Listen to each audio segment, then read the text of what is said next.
What's up, LEGO builders? Welcome back to Coconut Brick Studios for another week of building the Battle of Coruscant in LEGO. This week, I'm a man of focus. I have a singular vision and a singular goal. I want one thing by the end of this week, and that is to have a skyscraper installed on Coruscant. I've done lots of cool stuff, built all kinds of cool things so far, but I feel like one of the most iconic structures on Coruscant is its tall, towering skyscrapers, and I want one in my city. But don't worry, that won't be the only thing that gets done. I will also be doing some work on the clone base, and I have some really cool progress to show you guys that has taken place on the top of the apartment buildings and kind of hopefully help you visualize what I was talking about last week. This mock, as you can probably imagine, has been pretty expensive so far. Definitely the biggest, most ambitious project I've undertaken, and my wallet is definitely feeling that. So I want to thank you guys for watching these videos. My Coruscant series has done just phenomenally better than I could have imagined, getting lots more views. You guys are watching for longer, lots of likes, lots of comments. All this means the videos perform better and they make more money, which means I can fund the channel. But if you're interested in helping out even more, YouTube has rolled out a new feature for creators, and that is called a super thanks. It's located down by the like and dislike button. It's basically like a super chat that you can leave on a video of any amount you want and a little message. The cool thing about these is YouTube takes a significantly smaller percentage of the super thanks than they do from ad revenue or super chats that you donate on live streams. So that means I get even more of the money that you donate. All that out of the way, let's get started. First things first, I gotta update you on all the progress that I have made. So I've been working on this roof, and I've been implementing a lot of what I showed you last week with the large roof sections of the building blocks on Coruscant. I've been putting down some tile, plate, vents, structures, foundations for skyscrapers. So starting off here in the front, this is what the roof of Coruscant's going to look like. Basically the same as the sidewalk, but up here is going to be much less flat. There are going to be a lot more vents, dips, and small structures breaking up the entire surface. And then we're going to have larger power generators poking up out of the roof. I'm really excited to be able to make smaller builds like this because I have a lot of random pieces that I've collected for mocks over the previous years that I've never ended up using. And I think I'm going to be able to use a good chunk of them to make little structures like this. One of the pieces I'm thinking about in particular is this weird looking vent piece. You guys are probably pretty familiar with this. It's got vertical lines on one side and horizontal on the other. I always end up buying these because I'm like, oh, I can use them for something, and then I never end up using them. So definitely going to be utilizing those. And then I'll just have little sections that are raised up like this. They're just tiles. And then ingot pieces in here. I don't really know what those in particular represent. I just don't want this to be flat. Moving on to this little structure. So this is built using the same principles as this larger building. So just plates with bracket pieces on the inside holding them together. I'm just going to create random structures and kind of set them next to each other, almost like puzzle pieces that could fit together if they were, shoved next to each other. Someone had the suggestion last week for a skylight. I'm sorry, I don't remember who it was, but that was a really cool idea, so I might implement something like that on the top of this pop-up. You can see I've got some more greebling pieces on this side. For this section, I'm actually thinking about using this bad boy. Some of you guys, probably most of you guys, will remember this from my Cato Nemoidia mock, just some kind of antenna or generator. I use the word generator a lot. There's gonna be a lot of generators on this building, but I was looking at the I was looking at pictures of Coruscant, and I saw a lot of antennas on top, so I felt like this would be a cool thing to add. The last thing I want to show you is this. So this is the foundation of the first skyscraper that I am going to be putting on the mock. And the reason I call it a foundation is because, once again, looking at those pictures, like I said, it looked like there was like a little intermediary section between the skyscraper and top of the building. The skyscraper itself isn't sitting directly on the roof. So what I'm going to be doing is creating a little bit of a foundation build, and this skyscraper is going to sit on that. So there's a little bit of a transition from the skyscraper to the roof. Like I said at the beginning of the video, I'm very excited and very motivated to get a skyscraper installed onto Coruscant by the end of this update. So that's what I'm going to be starting with. I have the upper section of the skyscraper all done. You guys have seen that a few times. So what I'm going to be doing now is finishing up the foundation area, the part that connects to the roof. I'm going to complete the general frame of slopes and bricks, and on the flat sides I'm going to use large panels with plates and tile on them.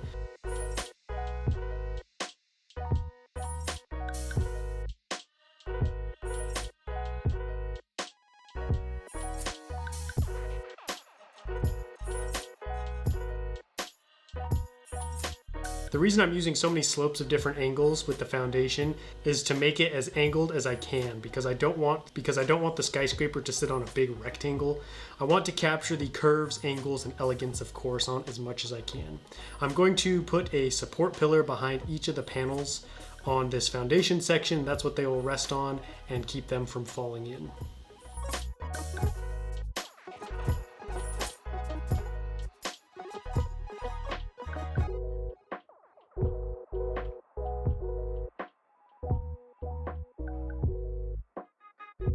I have been racking my brain trying to figure out what to do with the corners of this build.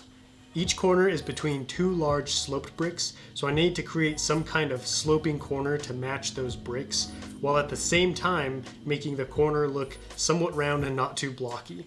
I'm going to try using some smaller sloped bricks set on top of each other to somewhat match the slope and angle of the larger bricks, and then stagger them one stud behind the previous brick to create a vertical step pattern. Hopefully this will create a somewhat curved shape connecting one side of the foundation to the other. So here's what's going on. I got the foundation for the skyscraper all but finished. The only thing left to do is tile and plate off these panels, and then figure out what's going on top here. I really like the overall shape of this. I like kind of the pyramid-like shape where it's smaller at the top with a wider base. It really gives the idea of being like the foundation or bottom of a larger structure. The corners turned out all right. There are a couple of things that I don't like. I don't like how you see this front angle right here actually pops out and is steeper than the angle of this entire side of the building, and I can't really think of a way for that to make sense on an actual structure. So I'm toying with the idea of putting like a smaller slope in right here to get more of a gradual angle and something that'll be at least flush or on the inside of this larger slope. So you can see from that angle right there, you can see a little bit of it poking out. However, as I've looked at it longer, it just doesn't really bother me, and I kind of like the overall shape of this. So I'm actually thinking about keeping it. What I might do is modify one of these corners since I've got 4 and see what it looks like compared to the others, and then move forward from there. As of right now, I'm thinking about just tiling off the top of this and then placing the skyscraper on top of that. I feel like it's too flat right here because I'm going to have this flat tile right here, and then it's going to just jump on a 90-degree angle up to the side of the building. And I'd like it to be a little bit more of a gradual transition. So I'll probably build the top, stick it on there, see what it looks like, and then see what I can do. But I mean, it is cool to see like one of the buildings actually set up on top of this block of apartments. I also got the skylights put in up here. I went with dark bluish gray. For some reason, as soon as I thought skylight and started thinking about it, I just thought of like a dark bluish gray kind of half oval on top of here. So it's not going to be it's not going to be see-through glass. I like to think of this, maybe it's like dirty, or maybe this is just the cover of the actual skylight. I'm going to have 2 on top here. The second one has some black pieces instead of dark bluish gray ones on the side, and that's just because I don't have those, so I'm gonna have to order them in. Each time I check back in, this top part looks more detailed and busier, which makes me happy. So I'm probably gonna have a skyscraper right here, and then I would like to have one right here, here, and here. So kind of like coming at an angle, and then this one back here with some maybe smaller structures down here in the front, maybe that landing pad up over here. Switching gears and working on the base next, I need to swap out the light bluish gray tiles and slopes for the correct dark bluish gray stuff I decided to use. It was originally light gray because I had the sidewalk running the whole length of the outside of the base, but I didn't like how the base road ended right at the doors, and I wanted it to continue out across the sidewalk and meet up with the main road. It just made more sense logically, and I feel like it looks better. I'm also going to run the yellow lines all the way out to the main road.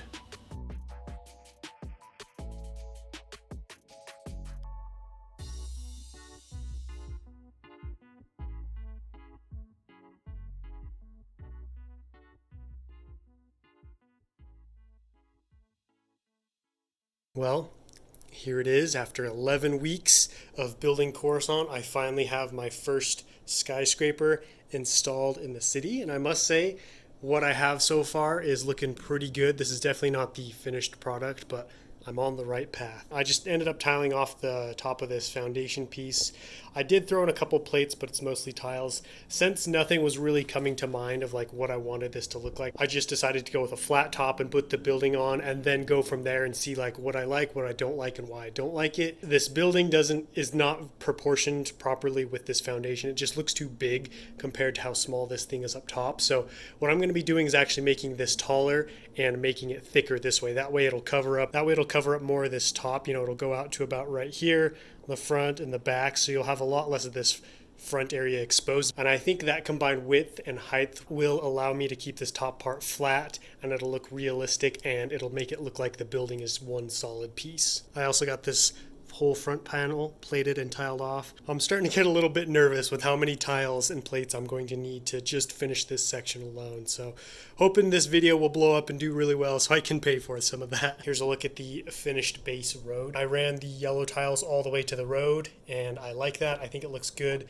I think, it'll help warn people, who are walking on the sidewalk. Each week, as I look at this mock, when I'm finished, it's looking more and more like a city and more like what I want it to, which makes me happy. But man, there is still so much to do. All that being said, it's time to talk about what's going to be happening next week. So, what's going down next week? I want to put in some more battle damage, probably the largest section I've done on the clone base. One thing I've really been trying to do more and implement more with this mock is adding the final details, finishing touches, smaller builds, and battle damage as I go, instead of waiting to do it all once the mock is finished. I learned this lesson the hard way with Cato Nemoidia. When I was building the city, I just went through and built the whole city, and I decided I'll just go back through later and add in the battle damage. But once I built the city, it was much harder to go back through and add in that damage because I had to, physically take apart sections of the mock. I just wasn't as motivated. I was focused on other things, and so I feel like, some of those sections weren't as detailed as I would have liked, and there wasn't as much extensive battle damage as I was originally planning for. So I am going to be taking apart a section of the base, of the front base and the doors, and making it appear as if they had kind of been blasted open or blasted apart by a droid tank. I'm really excited for this because I love doing battle damage and I love doing smaller, more detailed builds like that. Of course, I'll also be working on the skyscraper, probably making it wider and longer. All that being said, don't forget to let me know what you thought about this episode down below in the comments, and I will catch you guys next time. But until then, happy building.